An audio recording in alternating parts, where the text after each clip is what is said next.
It's been enormously fun along the way. This has been the best project almost, doing these big scale tests where there's lots of energy, and it's been super fun.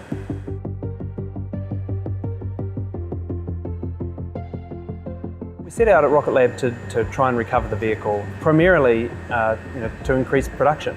And first I didn't think it was feasible to do with a small launch vehicle, because if you look at all the traditional approaches, they're just not going to work. You don't have the propellant margins in a small launch vehicle. So we had to look at different approaches, and as we started to pull real data from real flights, it became obvious that there was an approach that could work. It was a little bit unconventional, and we started off down that path. So after separation, it will coast on up to apogee, do a flip, come in engines first, accelerates for a while as it comes in, and then decelerates, getting very hot in the process. Once we're down to about Mach 1.5, we'll activate a mortar, which will deploy a drogue parachute. That will slow it down further, and then when we're down to 2 or 3 kilometers altitude, we'll extract the main parachute, which is a big 18-meter ring sail, and that will slow us down to a fairly modest velocity of about 10 meters per second, where we'll take a splash in the ocean.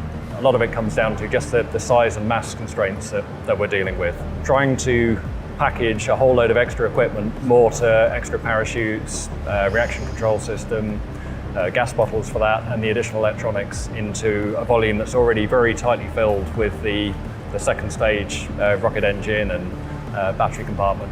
That was probably our biggest challenge. The most important thing that we're trying to achieve here is just to get the stage down to Earth in one piece, or as close to one piece as possible.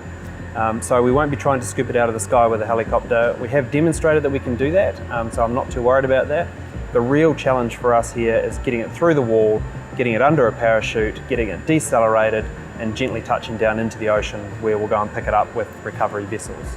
Okay, the main parachute on the stage is a ring sail parachute. This was a design that NASA used way back at the sort of dawn of the space age. The same design used for the Mercury and Gemini and Apollo spacecraft. It's much easier to deploy, especially at high speeds, which means we don't need a complicated parachute system to get it out there.